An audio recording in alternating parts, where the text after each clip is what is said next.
is to reach Brahma in the highest heaven. The second one is Vishnu, that is considered the conservative of the world. And the third is Shiva, that is the destroyer. And now in Hinduism there are two parts, the male and the female. So they are like duplicated.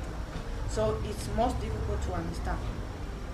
Now the gods have his own living, and they live in the heaven that is called Brahma Loka, located on the top of the mountain, inaccessible to humans, and it's called Mount Meru.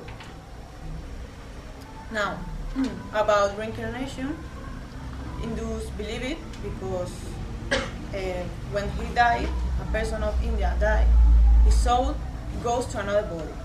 But this is difficult to understand because your soul is not like your soul goes to another body. It depends of the karma. What is karma? Karma is your life, what you are behaving in your life. If you are doing things that are positive, your karma is positive, so your soul can go to another body. But if your karma is negative, you can't return to the body you can return to a body of a human. So that's the myth of the cow. In the reincarnation there are 86 transmigrations.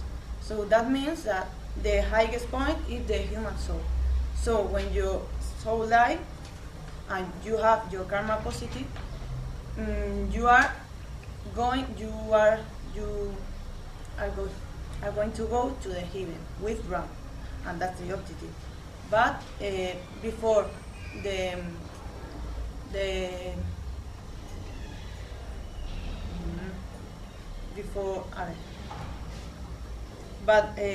soul can't step back.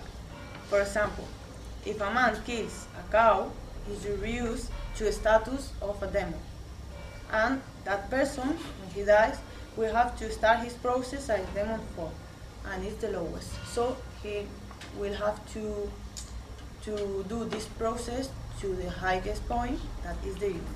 And it's very difficult because there are 86, so there are a lot of years, and it's impossible. And before the top of the human, it's the soul of the cow. That's why cows are so important in India. They are sacred. But cows, they are not sacred only for that.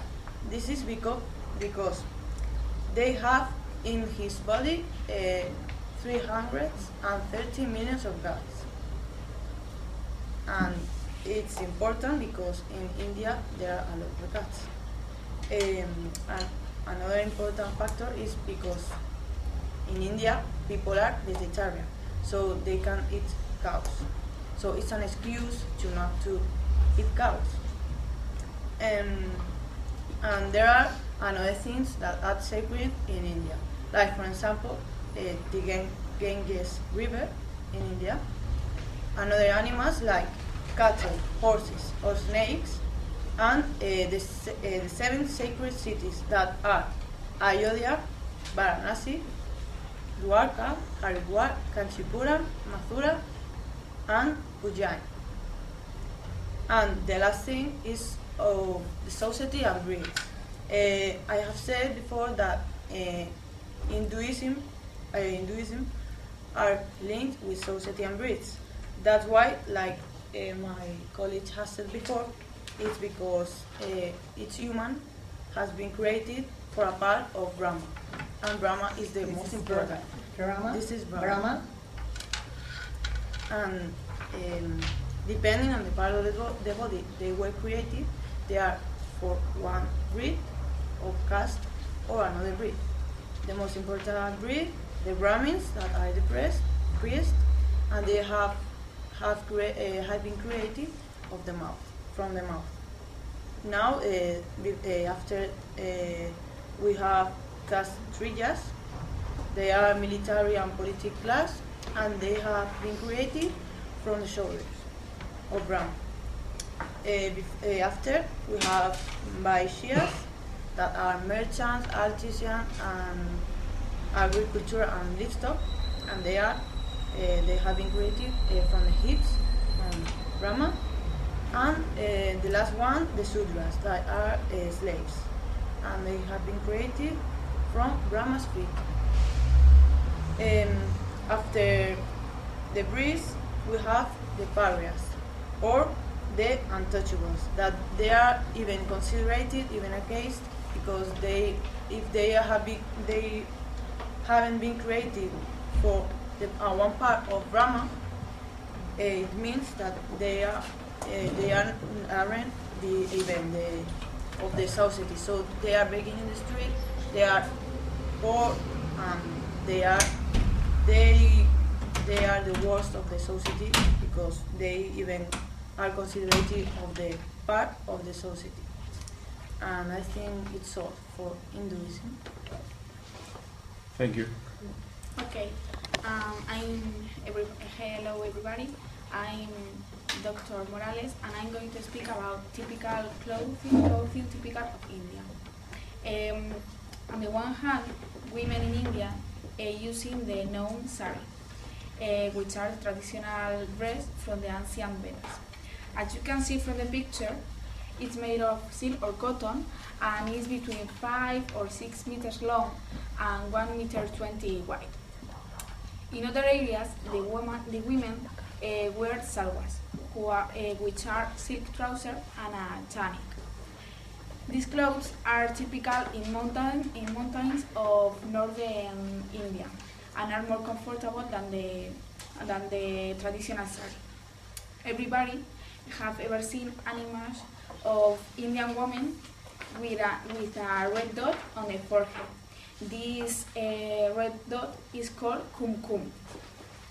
Ancestrally, this color, the color red, symbolized the source of life and energy in a person. And other meaning associated is the presence of a third eye.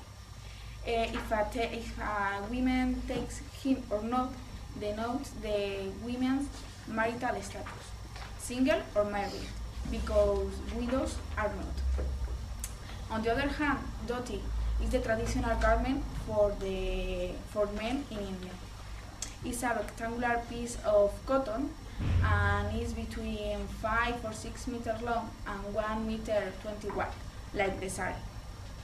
Usually the color is white or cream, and it wraps around the waist and is attached by passing the legs and looking finally at the waist too.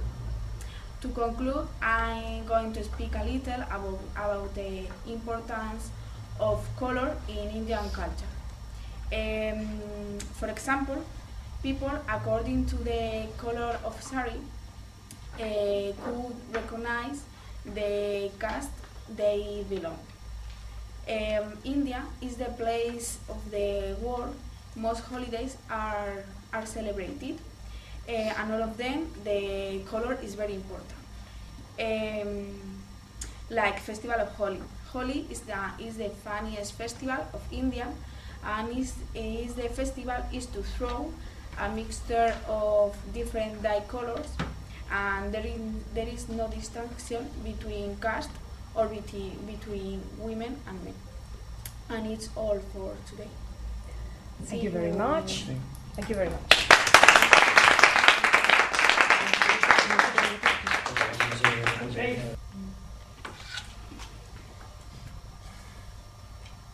You are going to read again?